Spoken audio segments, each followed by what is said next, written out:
నమస్తే, welcome to victory media news. నేను మీ శ్రీలత. ముందుగా headlines.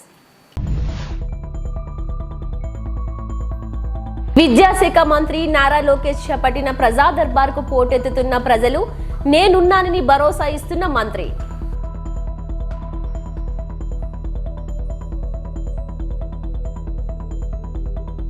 AP deputy CM Pawan Kalyan పై మాజీ మంత్రి వైసీపీ ఎమ్మెల్సీ బొత్స సత్యనారాయణ సంచలన వ్యాఖ్యలు.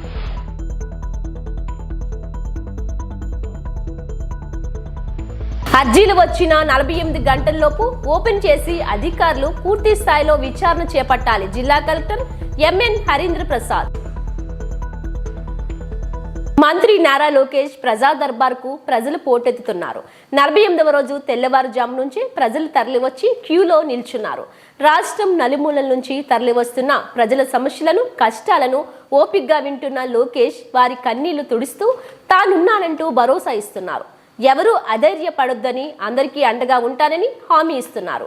ఉండవల్లిలోని లోకేష్ నివాసంలో నిర్వహించిన ఈ ప్రజా దర్బార్లో లోకేష్ ప్రతి ఒక్కరిని స్వయంగా కలుస్తూ వినతులు స్వీకరించారు. వారి సమస్యలకు తక్షణ పరిష్కారం కోసం ఆయా శాఖల సిబ్బందికి ఆదేశాలు జారీ చేశారు.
ప్రజా సమస్యల పరిష్కార వేదిక పబ్లిక్ గ్రీవెన్స్ రెడ్రెసల్ సిస్టంలో వచ్చిన అర్జీలను 48 గంటల్లోపు ఓపెన్ చేసి పూర్తి స్థాయిలో విచారణ చేపట్టి పునరావృతం కాకుండా నాణ్యమైన పరిష్కారం చూపాలని జిల్లా కలెక్టర్ ఎంఎన్ హరీంద్ర ప్రసాద్ జిల్లా అధికారులను ఆదేశించారు. ప్రజా సమస్యల పరిష్కార వేదిక కార్యక్రమం సోమవారం ఉదయం కలెక్టర్ కార్యాలయ సమావేశ మందిరంలో కలెక్టర్ అధ్యక్షతన జరిగింది. జిల్లా కలెక్టర్తో పాటు జాయింట్ కలెక్టర్ మయూర్ అశోక్, జిల్లా రెవెన్యూ అధికారి Bhavani Shankar, RDO Srilekha, GVMC additional commissioner Varma వినతులు స్వీకరించారు. ఈ సందర్భంగా కలెక్టర్ జిల్లాలో నలుమూలల నుండి విచ్చేసిన అర్జీదారుల సమస్యలను తెలుసుకుంటూ అర్జీలను స్వీకరిస్తూ సంబంధిత అధికారులకు ఎండార్స్ చేసి శాశ్వత పరిష్కారానికి తగిన చర్యలు తీసుకోవాలని అధికారులను ఆదేశించారు.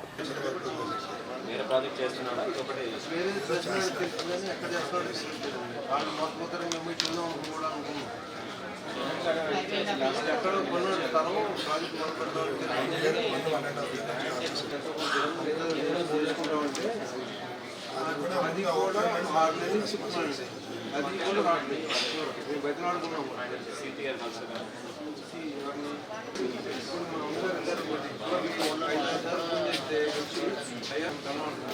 అనుకోబట్టి మన పుస్తకాలు ఎక్కడ పోతాం ఎట్లా అయింది దాదాపు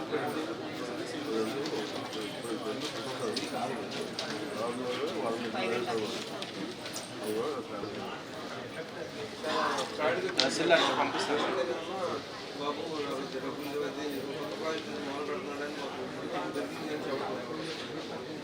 చాలా లాస్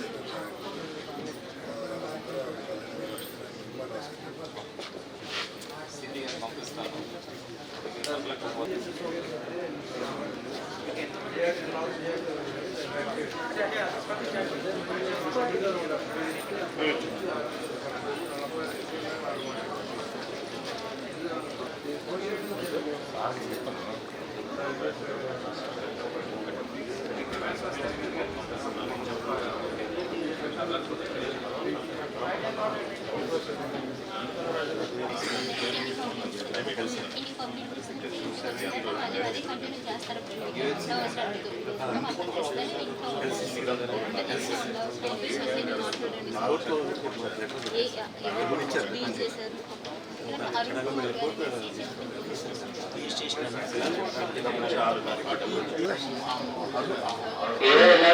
విశాఖపట్నం జీవీఎంసీ ప్రధాన కార్యాలయంలో ప్రజా సమస్యల పరిష్కార వేదిక కార్యక్రమం నిర్వహించారు.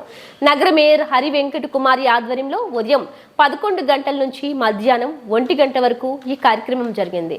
ఈ సందర్భంగా ప్రజలు తమ సమస్యలను వినతులను మేయర్కు మరియు జీవీఎంసీ అధికారులకు అందించారు. నీటి సరఫరా, రోడ్ల మరమ్మతులు, కాలనీ అభివృద్ధి, డ్రైనేజీ సమస్యలు వంటి పలు అంశాలపై ప్రజలు అర్జీలు సమర్పించారు. మేయర్ హరి వెంకట కుమారి ప్రతి ఫిర్యాదుని తీవ్రంగా పరిగణిస్తూ వాటి పరిష్కారానికి సంబంధిత శాఖలను వెంటనే ఆదేశించారు.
Yeah. 28/2 చేశారు.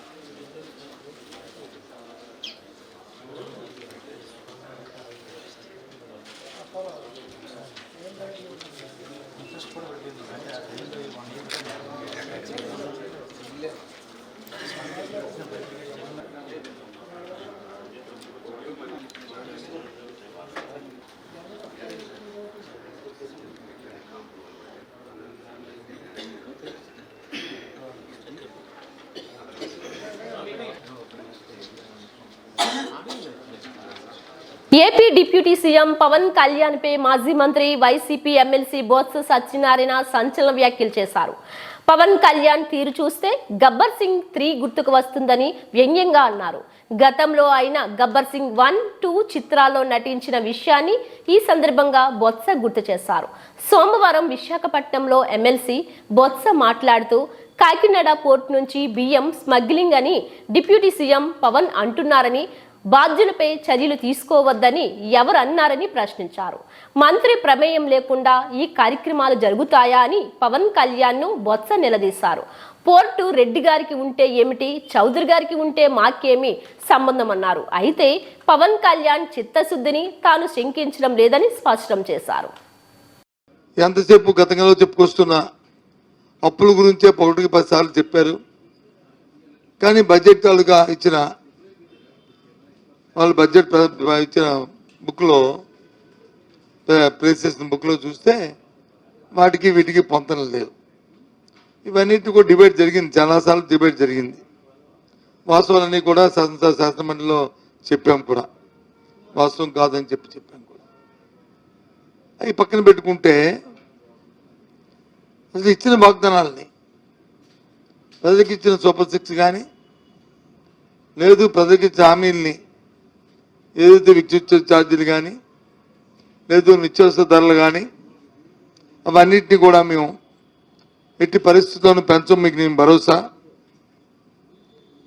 మేము వస్తే ఇంకా తగ్గిస్తామని చెప్పిన నేపథ్యాన్ని కూడా మనం చూసాం, విన్నాం కూడా. మీ పత్రికా సోదరులు అందరూ కూడా ఉన్నారు. ఇది ఎవరో ఆశామాషి మనుషులు ఎవరో చెప్పలే, ఏదో పార్టీ కార్యకర్తలు చెప్పలే. సాక్షాత్తు కూటమిలో ఉన్న ఎవరైతే తెలుగుదేశం పార్టీ ఆది నాయకుడు చంద్రబాబు నాయుడు నోటంట, అలాగే కూటమి నాయకుల్లో ఉన్న భారతీయ జనతా పార్టీ నాయకులు కానీ లేదు కూటమి నాయకులతో భాగస్వాములైన జనసేన అధ్యక్షులు కానీ ఈ వాక్యాలని వాళ్ళు చెప్పిన మాటలు. ఇదేదో నేను చెప్తున్న మాటలు కాదు. ఇవాళ చూస్తే 1వ తారీఖు నుంచి ఈరోజు వచ్చి మళ్ళీ ఇవాళ నుంచి సుమారు 6,072 కోట్ల రూపాయల్ని ఇవాళ వచ్చి అదనంగా భారం మోపింది. దాని నుంచి ఏదైతే నేను చెప్పానో అప్ టు 30 యూనిట్ల వరకు వాడుతున్న ₹90 ఇవాళ అది సుమారు ₹3 అయ్యే పరిస్థితి ఇవాళ ఉంది. అదే ₹3 వాడుతుంది వచ్చి ₹4.20 అయిపోయే పరిస్థితి ఉంది. అంటే ఒక యూనిట్కి సుమారు ₹120 నుంచి ₹1.25 పెరుగుతుంది. ఒక యూనిట్కి ఇది పెరుగుతుంది. ఇది ఎప్పటి వరకు? ఈ నెల వరకు. ఇదే ఫిబ్రవరి నెల దాటిపోతే, అదే ఫిబ్రవరి నెల దాటితే మళ్ళీ ఇంకొక 9,412 కోట్ల రూపాయలు మళ్ళీ దాని మీద అదనంగా మళ్ళీ అయిపోతున్నారు. అంటే మార్చి నెల బిల్లులో వస్తుంది. అంటే మార్చి నెల అయినప్పటికీ ఈ నెలలో వస్తున్న బిల్లులో ఉన్న 6,000 కోట్లు, అలాగే ఫిబ్రవరి నుంచి అయిపోయి 9,000 కోట్లు కలిపితే సుమారు సాలీనా అది రెండు కలిపి 15,000 కోట్ల రూపాయలకి వీళ్ళు వచ్చి విద్యుత్ ఛార్జీల్ని పెంచబోతున్నారు. ఇవాళ 15,485 కోట్లు. ఇవి ట్రోప్ ఛార్జీలు. ఏంటి? ఈ గత సంవత్సరాల్లో మరి ప్రభుత్వం ఈ డిస్కామ్లలో ఏదైతే ఆ రోజు ఏపీఆర్సీ రెగ్యులేటరీ కమిషన్ నిర్దేశించిన ధర కంటే అధికంగా రవాణా ఛార్జీలు కానీ లేకపోతే లాసెస్ కానీ లేకపోతే అదనంగా పవర్ పర్చేజ్ చేయడం వచ్చిన అది కానీ అవన్నిటిని కలిపి దాన్ని 15,485 కోట్లు వస్తే ఆ డబ్బుని ఇప్పుడు తీసుకొచ్చి వినియోగదారుల మీద ఏదైతే ఇందాక చెప్పిన ఈ సామాన్యులుగా 0 నుంచి 400 యూనిట్ల వరకు వాడుతున్న వీళ్ళందరి మీద ఈ డబ్బును వచ్చి చిన్న పెద్ద తేడా పాడా ఏమీ లేకుండా సమన్యాయం చేస్తూ అందరి మీద ఈ వటం తేదలుచుకుంది ఈ ప్రభుత్వం. ఎంతవరకు సంబంధించిన ఆలోచన చేయండి. అడిగితే అడ్డగా బుకాయిస్తున్నారు. ఏమని బుకాయిస్తున్నారు? మీరే కదా ఏపీఆర్సీ పెట్టారు, మీ హయాంలో కూడా పెరిగాయి అంటున్నారు. ఒక విషయాన్ని జ్ఞాపకం చేస్తున్నాను. ఇక్కడ ఉన్న ఆ నాయకులకి మీ ద్వారా బంగాళాఖాతంలో ఏర్పడిన ఫెంగల్ తుఫాన్ తీరం దాటింది. ఉత్తర తమిళనాడు పుదుచ్చేరి మధ్య కారైకాల్ మహాబలిపురం వద్ద తుఫాన్ తీరం దాటింది. పెయింజల్ తుఫాన్ హడలెత్తించింది. తమిళనాడు పుదుచ్చేరిపై విరుచుకుపడింది. దీంతో భారీ వర్షాలు వరదలతో ఇరు రాష్ట్రాలు అతలాకుతలమయ్యాయి. ఈ క్రమంలో ఫెంగల్ తుఫాన్ శనివారం రాత్రి 10:30 నుంచి 11:30 మధ్య పుదుచ్చేరి సమీపంలో తీరం దాటినట్లు వాతావరణ శాఖ వెల్లడించింది. ఇది పశ్చిమ నైరుతి దిశగా నెమ్మదిగా కదులుతూ క్రమంగా బలహీనపడనుందని, ఈ నేపథ్యంలో భారీ నుంచి అతి భారీ వర్షాలు కురుస్తాయని తెలిపింది.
భక్తజన కల్పవల్లి శ్రీ శ్రీ శ్రీ కనక మహాలక్ష్మి అమ్మవారి మార్గశిర మాసోత్సవ పూజలు సోమవారం ప్రారంభమయ్యాయి. నేటి నుండి 30 వరకు జరిగే మార్గశిర మాసోత్సవం పురస్కరించుకొని కనకమహాలక్ష్మి అమ్మవారి ఆలయం అశేష భక్త జనవాహినితో కిటకిటలాడుతోంది. భారీ సంఖ్యలో తరలివచ్చిన భక్తులు అమ్మవారిని దర్శించుకొని పూజలు గావించారు. భక్తులకు శీఘ్ర దర్శనం జరిగేలా అన్ని ఏర్పాట్లు చేశామని ఆలయ ఈవో శోభారాణి తెలిపారు. దివ్యాంగులకు ప్రత్యేక క్యూ లైన్లను ఏర్పాటు చేశామని ఈవో శోభారాణి తెలిపారు.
అనకాపల్లి జిల్లా సబ్బవరం మండలం చోడవరం రోడ్డులో గొట్టివాడ సమీపంలో ఆదివారం సాయంత్రం 4 గంటల సమయంలో స్థానిక పోలీసులు ముందస్తు సమాచారం మేరకు వాహన తనిఖీలు చేస్తూ ఉండగా కారులో సుమారు 8,37,000 విలువ చేసే 167 కేజీల గంజాయిని పట్టుకున్నారు. ఈ సంఘటనకు సంబంధించి పరవాడ డిఎస్పీ కేవి సత్యనారాయణ సోమవారం విలేకరులతో మాట్లాడుతూ సబ్బవరం ఎస్ఐ పిన్నింటి వెంకటరమణకు వచ్చిన సమాచారం మేరకు ఎస్ఐ పి సింహాచలం తన సిబ్బందితో కలిసి శనివారం సాయంత్రం వాహన తనిఖీలు చేస్తూ ఉండగా ముందుగా స్కూటీపై 2 వ్యక్తులు చోడవరం నుండి సబ్బవరం వైపు వస్తూ పోలీసులను చూసి కంగారు పడి పారిపోతున్న నేపథ్యంలో పోలీసులు వారిని పట్టుకుని ప్రశ్నించగా వెనుక వైపు వస్తున్న కారులో గంజాయిని తరలించడం జరుగుతుందని చెప్పడం జరిగిందన్నారు. ఈ సమాచారం మేరకు కారు నాపి 2 వ్యక్తులను అదుపులో తీసుకొని వారి వద్ద నుండి సుమారు 8,37,000 రూపాయలు విలువ చేసే 167 కేజీల గంజాయిని మరియు వారి వద్ద నుండి కారు, 1 స్కూటీ, 3 సెల్ ఫోన్లు స్వాధీనం చేసుకున్నట్లు తెలిపారు. అందరూ కూడా కష్టపడితే ఈ గంజాయిని కంట్రోల్ చేయడం పెద్ద కష్టతరమైనటువంటి పని ఏమీ కాదు. దీనికి ఒక సమాచారం పెట్టుకోవాలి. వచ్చిన తర్వాత వీరందరూ కూడా ఈ సిఐ గారు, ఎస్ఐ గారు, వీళ్ళ సిబ్బంది అంతా కూడా గంజా విషయంలో ఎక్కడా కూడా రాజీ పడేటటువంటి ప్రసక్తే లేదు. దీంట్లో ఎవరు ఇన్వాల్వ్ అయినా, తప్పు చేసిన సీనియర్ ఆఫీసర్స్ డిపార్ట్మెంటల్ యాక్షన్ తీసుకుంటారు. మేము ఎట్టి పరిస్థితుల్లోనూ కూడా ఇది కృతనిశ్చయంతో ఉండి సమాజం బాగుపడాలి, సమాజానికి హాని జరగకూడదు, దీనివల్ల యువత ఎక్కువగా ఎఫెక్ట్ అవుతారన్నటువంటి పై అధికారుల ఆదేశాల ప్రకారము దీన్ని ఇక్కడ ఉన్నటువంటి సిబ్బంది అందరూ కూడా ఒక యజ్ఞం కింద భావించి దీని మీద గట్టి నిఘా పెట్టి చాలా సాకసక్యంగా పట్టుకుంటున్నారు. వారిని మేము అభినందించడం జరుగుతుంది.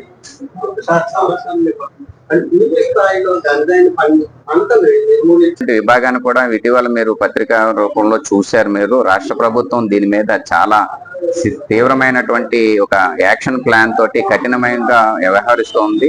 దీనికి ఒక ప్రత్యేక విభాగాన్ని కూడా ఏర్పాటు చేయడం జరిగింది. ఈ ఏజెన్సీలో కానీ లేదంటే ప్లేన్ ఏరియాలో కానీ ఇక్కడ మనకి ఏంటంటే ఈ ఏజెన్సీలో మెయిన్ రోడ్లే కాకుండా సబ్ రూట్లు కూడా ఉంటాయి. ఆ సబ్ రూట్ల నుంచి వీళ్ళు బైవాక్ కూడా ఒక్కొక్కసారి వాహనాల్లో కూడా నడుచుకుంటా తీసుకుని వచ్చి ఐసోలేటెడ్ ప్లేసెస్ లో రాత్రి సమయాల్లో మన ఎక్కడో చోట దాచుకుని వాహనాల్లో తీసుకుని వెళ్ళటం జరుగుతూ ఉంటుంది. దీన్ని ఎక్కడికక్కడ చెక్ పోస్టులు మన జిల్లాలో కూడా అన్ని ప్లేసుల్లో కూడా ఏజెన్సీ నుంచి ప్లేన్కి వచ్చేటటువంటి అన్ని ప్రాంతాల్లో కూడా చెక్ పోస్టులు ఏర్పాటు చేయడం జరిగింది. అదే విధంగా అక్కడ ఉన్నటువంటి టెర్రైన్ ని దృష్టిలో పెట్టుకుని అక్కడ కూడా కల్టివేషన్ చేసే కాడ కూడా మా యొక్క అధికారులు అక్కడ దాన్ని ఎప్పటికప్పుడు నిఘా పెట్టుకుని దాన్ని కూడా డిస్ట్రక్షన్ చేయటం జరుగుతుంది. పై అధికారుల ఆదేశాల ప్రకారం ఎక్కడా కూడా రాష్ట్ర ప్రభుత్వము ఈ గంజా విషయంలో చాలా సీరియస్ గా, ఇది ఒక్కొక్కసారి ఒరిస్సా స్టేట్ నుంచి కూడా వస్తుందండి, మెజారిటీ అటు నుంచే వస్తుంది. ఒక్కొక్కప్పుడు మన జిల్లా నుంచి పైన మనకి ఏదైతే బోర్డర్ స్టేట్స్ ఉన్నాయో ఒరిస్సా స్టేట్ అక్కడ నుంచి మల్కాజ్గిరి అటు నుంచి మాత్రమే ఎక్కువగా వస్తూ ఉంటది. అవును, ఎస్ వచ్చాను. మన జిల్లాలో అయితే కల్టివేషన్ బాగా తక్కువ, బయట రాష్ట్రాల నుంచి మాత్రం వచ్చేదే. మన ఏపీలో చాలా తక్కువ కల్టివేషన్ ఉంది, పక్క రాష్ట్రాల్లోనే ఎక్కువగా కల్టివేషన్ జరుగుతుంది. అక్కడి నుంచి మన ద్వారా ఈ హైవేకి వచ్చి ఇక్కడ నుంచి ఇతర రాష్ట్రాలకి ఎక్స్పోర్ట్ అవుతుంది. ముఖ్యమంత్రి నారా చంద్రబాబు నాయుడు సూపర్ 6 పేరుతో ప్రజలకు మాయ మాటలు చెప్పి ఘోరంగా మోసం చేశారని పెందుర్తి మాజీ శాసనసభ్యుడు అన్నంరెడ్డి అదీప్ రాజు చంద్రబాబు నాయుడు తీరుపై ఆగ్రహం వ్యక్తం చేశారు. పెందుర్తి మండలం రాంపురం గ్రామంలో ఆయన మాట్లాడుతూ ఎన్నికల ముందు కరెంట్ ఛార్జీలు పెంచనని చెప్పి ప్రజలందరికీ హామీ ఇచ్చారని గుర్తు చేశారు. ఎన్నికలు అయిన తర్వాత ఇప్పుడు విద్యుత్ ఛార్జీలు పెంచడం బాధాకరమన్నారు. ప్రజలందరూ ఈ విషయాలన్నీ గమనిస్తున్నారని, త్వరలో చంద్రబాబు నాయుడుకు బుద్ధి చెప్పేందుకు సిద్ధమవుతున్నారని ఆగ్రహం వ్యక్తం చేశారు. ఈ కార్యక్రమంలో Pendurthi MPP Mudapada Nagamani Anji, vice MPP Chiriki Devudu, నాయకులు మింట్ మహేష్, రాపర్తి మాధవరావు తదితరులు పాల్గొన్నారు. ఇవాళ మన విషయానికి వస్తే ఇవాళ ట్రూ అప్ ఛార్జీలు ద్వారా ఇవాళ ఇప్పటికే ఏ రకంగా మనకి పెంచడం జరిగింది మనం చూసాం. ముఖ్యంగా మనం చూసుకుంటే తాజాగా ఇప్పుడు ఈయన పెంచినటువంటి తాజాగా సుమారుగా 9,412.5 కోట్ల ఇంధన సర్దుబాటు ఛార్జీలను ప్రభుత్వం ప్రజల నుంచి వసూలు చేస్తుంది. దీనివల్ల ప్రతి యూనిట్కి 0.92 పైసలు అదనపు భారం ప్రజలపై పడుతుంది అన్నటువంటిది ఇవాళ చాలా క్లియర్గా నేను చెప్తున్నాం. ₹1 కూడా పెంచనని చెప్పినటువంటి వ్యక్తి ఇప్పటికే కూటమి ప్రభుత్వం, అంటే మనం గతంలో కూడా వెళ్ళాలి, ఇది డిసెంబర్ ఎండింగ్ నుంచి జనవరి 1 నుంచి ఈ ఛార్జీలు పెంపు అన్నటువంటిది, ఈ అదనపు భారం 92 పైసలు యూనిట్కి అనేటువంటిది ప్రజల మీద పడుతుంది. కానీ ఇప్పటికే ఇప్పటికే కూటమి ప్రభుత్వం వచ్చిన తర్వాత గతంలో 6,072,86 రూపాయల ఛార్జ్ ఇప్పటికే ప్రజల మీద భారం వేయడం జరిగింది. ఈ ఛార్జీలు అంటే గతంలో వేసింది 1.27 రూపాయలు, అంటే ₹1.27 అదనపు భారం పడుతుంది. మళ్ళీ ఇప్పుడు కొత్తగా 0.92 పైసలు, అంటే మొత్తం చూసుకుంటే ఈరోజు 15,485.36 కోట్ల రూపాయల భారం ప్రజల మీద నమోదైంది. ఇవాళ కొత్తగా కూటమి ప్రభుత్వం వచ్చినటువంటి 6 నెలల్లోనే 15,485.36 కోట్ల రూపాయల అదనపు భారం ప్రజల మీద విద్యుత్ ఛార్జీల రూపంలో పడుతుంది. దీంతో మనం చూసుకుంటే ₹2.19 ఇప్పటికే రేపు జనవరి నెల నుంచి ప్రతి యూనిట్ మీద ₹2.19 అదనపు భారం ఇవాళ విద్యుత్ ఛార్జీలు పెంచడం జరిగింది. ఇదే చంద్రబాబు నాయుడు గారు విద్యుత్ ఛార్జీలు పెంచను అని చెప్పి హామీలు ఇచ్చి ఈరోజు ఇదేం విడ్డూరం అని చెప్పి అడిగితే మేము ఎప్పుడూ కూడా హామీ ఇవ్వలేదు అని చెప్తున్నారు. ఇవి బులెటిన్ అప్డేట్స్. మరిన్ని వార్తా విశేషాలతో మళ్ళీ కలుద్దాం.